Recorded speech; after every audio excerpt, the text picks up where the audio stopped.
210 straight into the wind out of a fairway bunker over water. Bet you thought we were going to take it easy on you today. Yeah, I mean, they couldn't think of a tougher shot. Well, I'll tell you what, we're going to hit this shot a little bit later in the show, but we're just getting started here on playing lessons.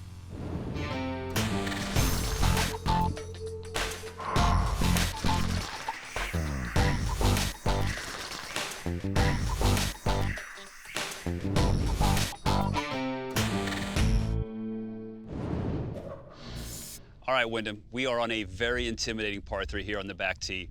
204 yards total, 175 yards to carry the water. There's water short, there's water left. A lot of right to left wind. Talk us through this. I mean, this is about as tough as I think par 3s can get. I'm pretty sure you get your golf balls for free. Our friends at home do not. Yep. You know, can you envision a circumstance here where a middle handicap player might lay the ball up off his tee or certainly play safely to the right? Yeah, so on this hole, we have a pin back left, we have water all left, and, you know, guys on tour, unless it really fits your shot shape, guys are not really going at that pin. They're going to play the wind, they're going to go out to the right, and if the wind takes it to where they want, then great. If not, then they'll be over to the right. So in this situation, there's so much room right of the green that, you know, if you hit it over there, you can definitely make, you know, have a chance to make par, but also you don't bring in double. So, you know, for me, I'd be aiming kind of more center to right side of the green.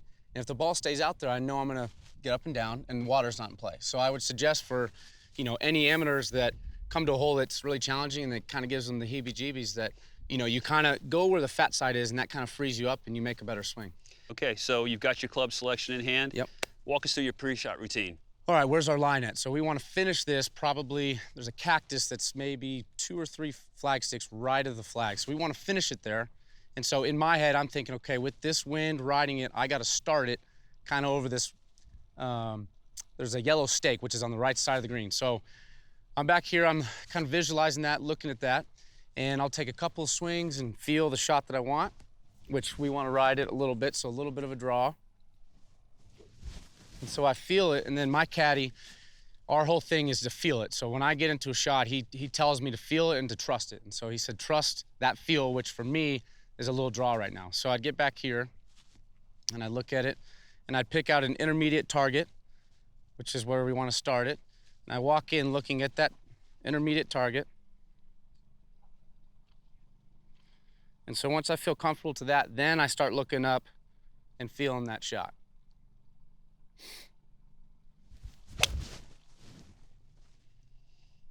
Come on, wind. Come on. So, I mean, it wasn't the shot we wanted, but as I said, that's the miss we wanted. Right. So where it stayed out to the right, now we have a chance to two-putt, make par, and go to the next hole. So, Wyndham, you played in the last group this past season at the Honda. Mm-hmm. You didn't have your best stuff on Sunday, but tell us about that experience and about what it's going to do for you moving forward. Yeah, you know, so I've fortunate enough growing up, playing a lot of golf and playing in college. I was in situations like that quite a bit. Now, granted, it's a totally different atmosphere on the PGA Tour, having a chance to win for my first time and playing with Vijay Singh, who has won many times. And so I was definitely nervous, but I got off to a great start. But I didn't have my stuff that day, which was unfortunate. But, you know, going forward, there's things that I would do differently and things I learned from Vijay. Yeah. But it was a great experience, and I look forward to the next time, you know, I have that opportunity. Absolutely. We're going to give you a two-putt par after that stellar iron shot. But for our viewers at home that may have laid it up short and right on this very difficult par 3, we've got a shot now just inside of 50 yards. How would you go about playing this one? Yeah, so whenever I come up to a short game shot, regardless of your level, if you're a pro or an amateur, I think you always want to hit the easiest shot. So whatever the easiest shot is for you, and for some people it could be hitting it low, it's some people like Phil, it could be a flop shot, whatever it is. So I like to choose the easiest shot. And so when I see this shot we have here, it's a back pin, it's a very long shot, we'd say roughly 45, 50 yards.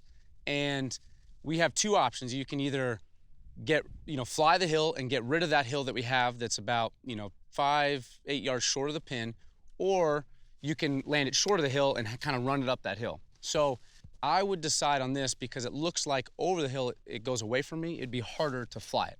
And so I would land this short of the hill, kind of with a lower trajectory, and run it up that hill. All right. Yeah. Let's see it. All right.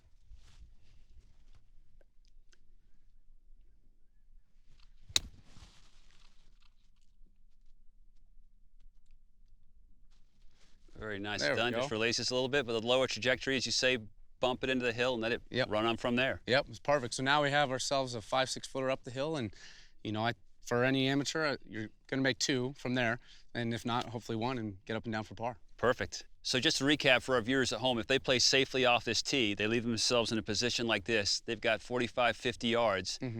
Little pitch shot, runs on, 8 or 10 feet for par. Sure, they may miss some of those, but they're ultimately making no worse than 4 on one of the toughest holes on the course. Yeah, and for guys that are trying to shave shots and get a better handicap and win their money game or whatever it is, this can really help save some shots. Now I am a little bit curious. Let's go see if you can make the putt for par. All right, let's go. Let's go. I pride myself on my short putting, and I focus on the hole. So regardless of how much break there is, I like to feel the break, but I focus on where I want the ball to go in. And so on a putt like this, it's relatively straight. Maybe it'll break a little bit to the left. I'm looking at right in the center of the cup, and I just have a lot of confidence in my putting, and so I just look at that spot and roll it in the cup. When we were talking on the tee shot back there, you were talking about feel. You're talking about feel again here on the greens. Obviously, a big word for you relative to how you go about playing golf. Yeah, I'm a field player. There's different players out there, and I played a lot of other sports, and I never really thought what I was doing in those sports, and so I take that same approach into golf. Why would you think about all these different positions when in other things in life you just do it and react? And so I kind of try to take that to my golf, and it really excels in my putting when I just focus on where I want the ball to go. Okay, 4 feet up the hill. Let's see it.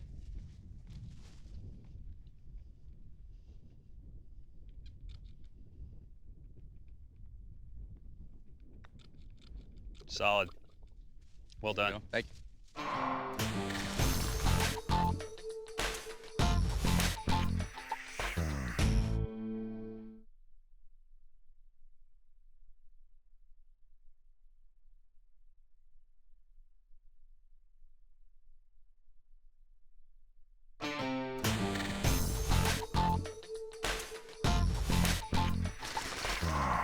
Okay, Wyndham, we're now on a pretty long par 5, back up the hill, a little bit of hurting wind, 529 yards long.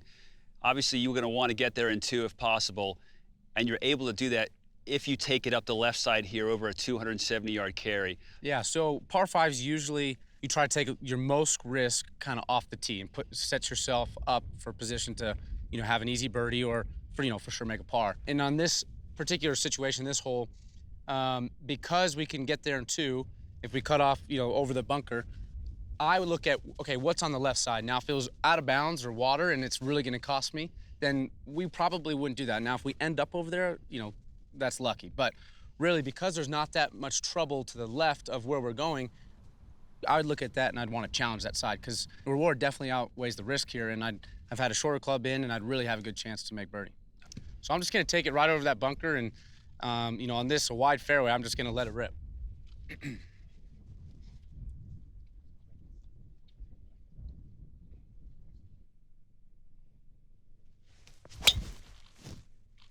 Pounded on a perfect line.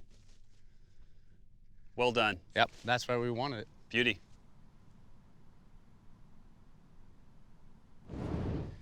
So Wyndham, your parents put a club in your hands when you're 3 years old. Yep. You make a hole-in-one at age 6. You've obviously had this great love affair with the game. Tell us about, how that all evolved in terms of, you wanting to go out and practice and play, and was there ever a lull in your life where you weren't as in love with the game as you currently are? Yeah, so growing up, I was addicted with the game. My mom or dad would drop me off at the golf course during the summer at 7 a.m. and they'd pick me up at 7, 8 p.m. And I just stayed out there and played all day, and I loved it. As I got older and got into college, and I had some tough years. I had a great freshman year of college, and then I had some lull years. And in those 2 to 3 years I didn't play well, that's when golf started to not become as fun and got a little bit burnt out on it. I transferred to Oregon and played for Casey Martin, and I had one of the best years of my career, and that kind of brought the spark and the love of the game back. Fantastic. And so what would you recommend to parents, if they came up to you and said, we want to get our child into golf, what do you think is an appropriate age or way to do it in terms of having it all work out? I think putting a club in a kid's hand as early as possible is great, but I also think not forcing the issue and let them play whatever they wanted. Growing up, I played every sport under the sun, and eventually I chose golf. It wasn't that my dad or mom made me. I chose that sport. And so I suggest, having your kid try it at a young age, and if they don't like it, it's all right, but they might come back to it later, middle school or high school. So you crushed it off the tee, absolutely blasted it down the center of the fairway. You've now got 204 yards left of the flag. Will toss in 6 yards for the uphill, 210 total, left to right hurt. Chance here for a 3, but walk us through in terms of how aggressive you want to hear playing at eagle or potentially just a safer birdie. Yeah, so looking at this hole, we don't have any hazard around the green. So one, that makes it more of a green light hole. So we're thinking now more 3 to 4. This pin's up front. I'd like to get it to the green to have a chance to, to make my birdie or eagle. And so for us, that's in between a 6 and 5 iron. And so in this situation, I think that I would choose a 5 iron, because if I hit it right how I want, it should land roughly around the pin but go past and have a 20-footer. Versus if I hit the 6 iron and miss it at all with this wind, it would come up 10, 15 yards short, and that kind of brings in a chance to not make birdie. Right. So I'd choose the 5 iron and maybe try to get a little off it. I'd maybe cut it and hit a high cut. So it sounds to me, let's make sure we make the 4 first. Yes, exactly. Maybe the 3, but we make birdie. Yeah, birdie is, when you're in this position, birdie is your objective. The 3 is a bonus. Got it. Let's see it. All right.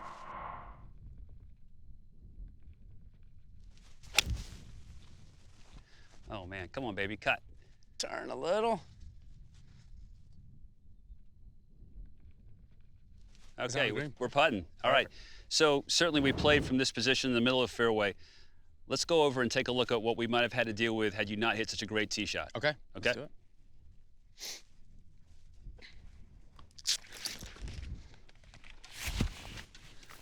Let me clean that for you, pro. Yeah, thanks. Okay, Wyndham, a much tougher spot over here left of the fairway. Poor lie, ball sitting down a little bit, ball below your feet, kind of a funky stance. Walk us through this shot here. Now, the fact that this ball might knuckle a little bit coming out of this lie, we've got 198 up the hill. It's going to play 204 with the slope.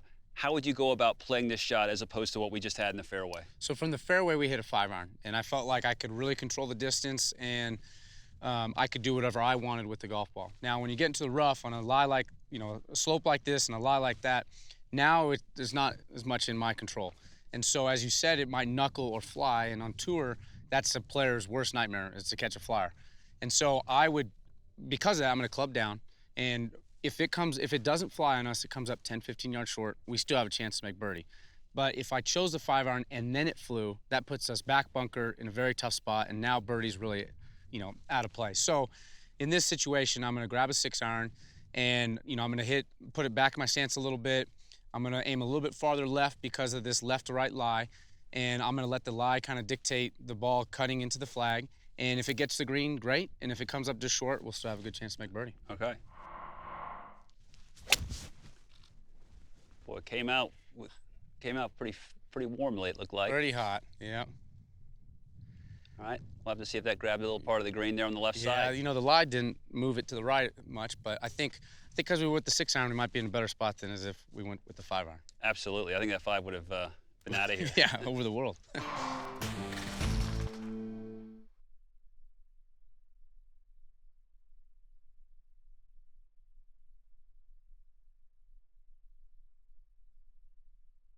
Certainly, golf courses that you're going to play in college events when you're at the University of Oregon aren't going to be as penal probably or as difficult as the ones you find now on the PGA Tour. Tell us about that transition. Did you have to change the way you play quite a bit, especially with your length, as you morphed onto the Korn Ferry Tour and the PGA Tour? How did that all go? Yeah, so that's one of the toughest things about the transition from college golf to professional golf is the fact that the courses are tougher, there's higher rough, the greens are firmer, the pin locations are more extreme. They're 3 paces off rather than 7 or 8 like they are in college. And, you just have to, kind of change your mindset. You can't really come in thinking, okay, it's college golf, I can just not think about it and go at pins. And so there was definitely a little bit of a transition. But at the same time, it's still golf. And so I needed to go out there and just play how I play and maybe change a couple things. But, I think I made a good transition on the web and then into PGA Tour. And, I had a great year last year, and I'm looking to repeat and even have a better year this year.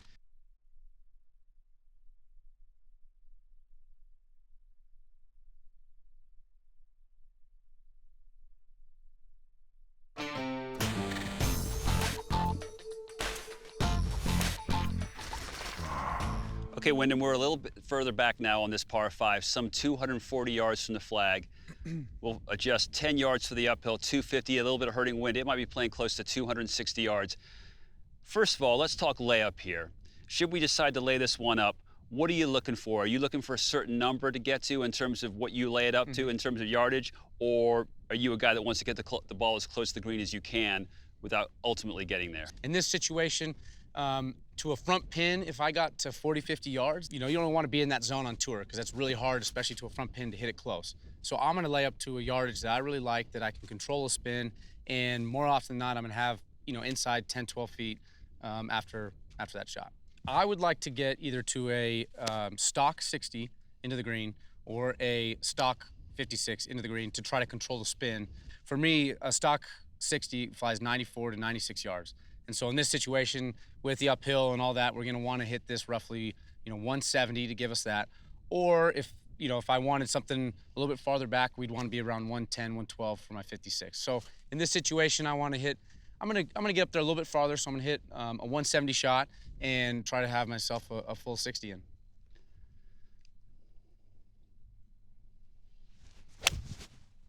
Nice swing. Okay, that should leave us the perfect number. Okay, but it's Monday here on Playing Lessons, Yep. And we want to give it a rip today. So let's talk about what we're going to do with a shot back up the hill into the wind, should you want to go for it. Okay. Yeah, so you said it was roughly, what, 260, playing 260? 260 with the uphill in the wind, yeah. For me, that's going to be my hybrid. So I have this hybrid in my bag specifically for par 5s, or a couple of times off the tee, but I get some par 5s where I want something to land softer on the green, and a 3-iron is tough to hold greens with. So, and my expectations when you're pulling a 3-wood and a hybrid going into a green is not, hey, I'm going to hit the green every time. It's really just putting yourself in a position to get up and down for birdie. And too often I see guys on tour, and myself, I get caught into it where you're 260 and you expect to hit it to 10 feet. That's pretty rare. That doesn't happen very often in a season. And so you just have to accept that when I pull this club going for it, more often than not, I'm not going to be on the green, but at least give myself a chance to get up and down for birdie.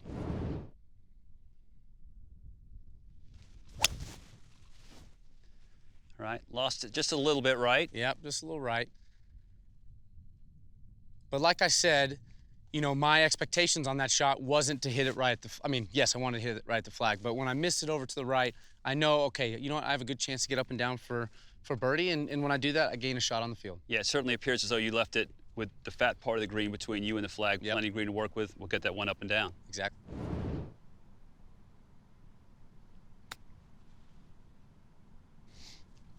Wyndham, you pound the hybrid from 260 here, just right of the green. You also laid one up and left yourself with a full 60-degree wedge, and you play out from there, and you ultimately leave yourself with 6-footers for birdie with both balls. What does that tell us about the way, or the ways there are to play par 5s out in golf? I really think it's all depending on the situation. If it's a good club, if you feel right, the lie's good, then go for it. And if those aren't there, then lay up, and you still have a chance to make birdie.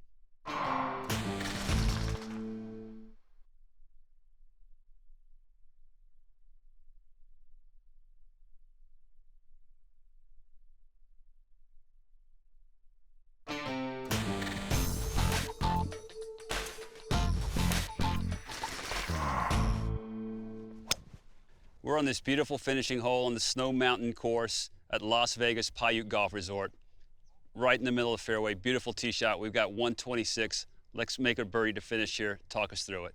126. We got a little water, short and left. I have a wedge in my hand, so I'm going to be a little more aggressive than I would, let's say, with an 8, 7, 6-iron in my hand. So I'm going to. This is a perfect, a little bit into the wind. This is a perfect 3/4. 46-degree pitching wedge for me, and so I'm going to take it just barely right of it and hopefully hit a good shot. All right, let's see it.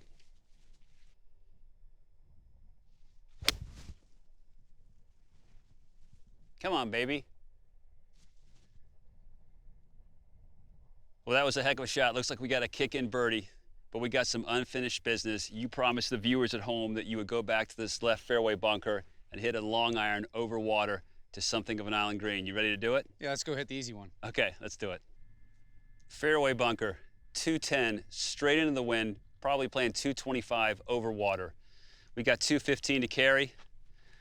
Certainly, myself and a lot of the viewers at home will be laying this up to the right. We've got that option to do that. Let's talk about that first of all, and then we'll talk about taking it large right at the green. For the average amateur and depending on the situation, I think the best and most prudent play is to lay up over here, hit about a 150-yard shot out to the right, and you'll leave yourself a wedge in, and you could get up and down in 3 or if not 4, but it saves you.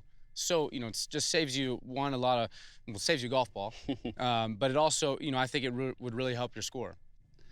Well, one of the most famous shots that Tiger Woods ever hit in his career was in the Canadian Open on the 18th hole. A very similar situation to this. He pulled it off. It's Monday on Playing Lessons. Let's see you give this a rip. All right. What's the single most important thing you need to pay attention to in terms of pulling this shot off? A shot of this length over the water, I think it goes a touch shorter out of the bunker. So I would tend to club up. So instead of a 5-iron, which I'd normally hit if this was the fairway, we're going to go to a 4-iron. And then also, the biggest thing is your contact. You really want to hit ball first and come in a little bit steeper so that you're catching ball first and not the sand. And if you do, then the ball will come up short. But so I really focus on ball position and making sure my weight, stays ahead of the ball. My center's ahead of that ball, so I catch ball first. All right.